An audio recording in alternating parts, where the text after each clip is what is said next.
Day 53, prime number day. 53 is a prime number, right? This is not advice. We are answering your questions about work and not giving you advice because we do not want to tell you how to live your life. We just want to give some things that we're learning. Yeah, and this week we've been answering questions about tricky situations about at work. And so yesterday's was about like, what does it mean to keep your word? And an answer and a question that came out of that was, how do you get someone else to keep their word and hold them accountable? Yeah, tough one. So I'd say before you focus on how you actually get somebody to honor their commitment, the first thing I think is like, what did I just learn from this? Did I learn about that person, about doing business with them in the future? And sometimes you learn something damning. Sometimes you learn that there's a miscommunication, but like just first think like, what does the data tell you? And one thing that we practice is, we try to form relationships based on trust with people we're just getting to know. And we have a method that we call the egg toss method, which is to say, like, the game of the egg toss, you stand near each other and you throw the egg. And then as you catch it back and forth, you get further and further apart. Ideally, you are not relying on somebody to keep their word for the first time in a high stakes situation. Sometimes it's unavoidable, but if you can avoid it, great. But let's now assume you want to get the person to honor the deal. And I've had many cases like this. I think I talked about one yesterday where somebody said, you can have an allocation of up to $1 million in this investment. And then when we said we wanted 500,000, they all of a sudden said, well, let's see how much we can do. The first step, which is really surprising, is I think if your goal is to get them to honor their original deal, don't call them on it at first, because the shame that comes up when you say to somebody, I don't think you're keeping your word, is so painful. And by the way, I'm not great at this because I'm like a big stickler for keeping your word. So oftentimes the first thing I'll do is call them on it. But if you can avoid it for a beat, do, because you want to give them a golden bridge to retreat across, the Sun Tzu saying, which is to say, hey, I think you may have meant this. We agreed on this other thing. And maybe they will honor it if they realize what you're saying in code, but they don't have to deal with the shame of having agreed to it. But that probably won't work. So the next step is figure out what their reason is, because they almost always have a reason. Like, most people do not forget their commitments. I mean, it depends if you have people who don't remember their commitments, like our current president, fine. But most people have a reason, and just get curious about it.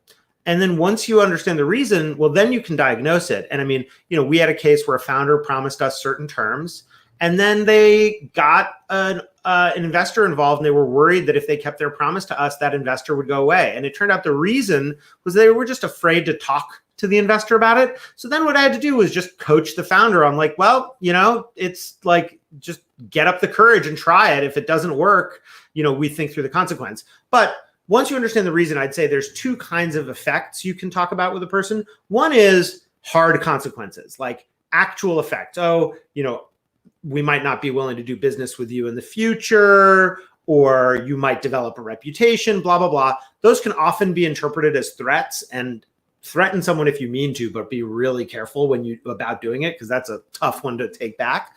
But sometimes just saying the effect on you is enough of an actual consequence, and they'll be mortified and fix it. Sometimes, though, those actual consequences won't work, especially in startup world, where somebody thinks, I burned this one investor, I'll probably never see him again. So then you have moral consequences. And the moral consequences, I mean, ultimately in this situation with this founder I mentioned who was concerned about the other investor, I said to him, I was like, look, you might never pay a price from doing this. Plenty of wildly successful people go through their careers not keeping promises. The question you have to ask yourself, I said, is what kind of person you want to be? You want to look yourself in the mirror and be the person who kept your promise or not? And, he had his reasons. Oh, circumstances changed, whatever. They just weren't very good reasons, in my opinion. And he ultimately kept his word. But that's an example of a moral consequence. And then final thing I'd just say is it's hard to get somebody to keep their word once they've decided they're going to do something else.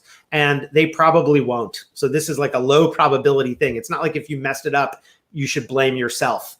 So just learn and move on. And hopefully it wasn't in a catastrophic situation.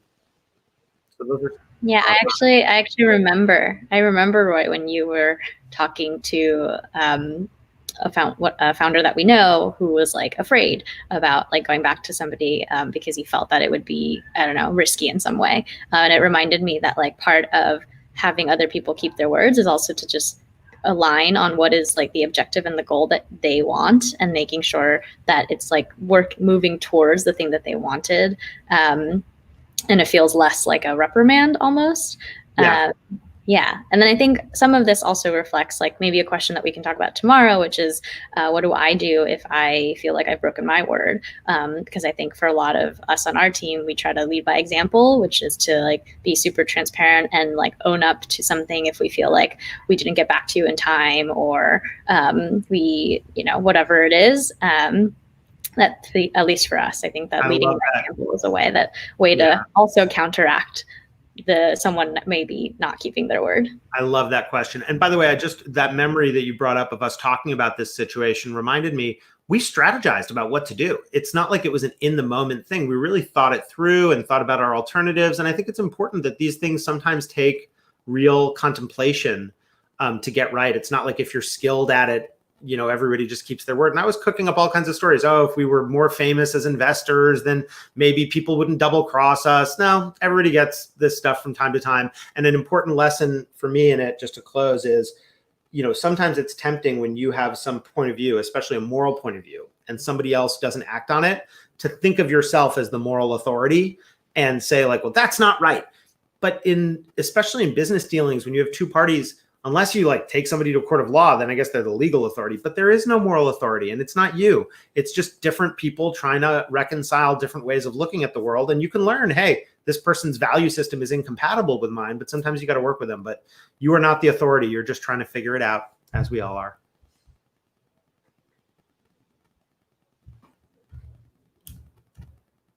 I just realized I think I was muted. Thanks for listening to today's This Is Not Advice. If you are a founder or working in tech or just have questions about work, let Roy and me know. We're here at Bloomberg Beta trying to share what we're learning about the future of work.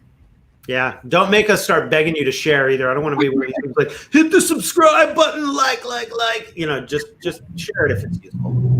Cool. I'll see you tomorrow. Bye, man.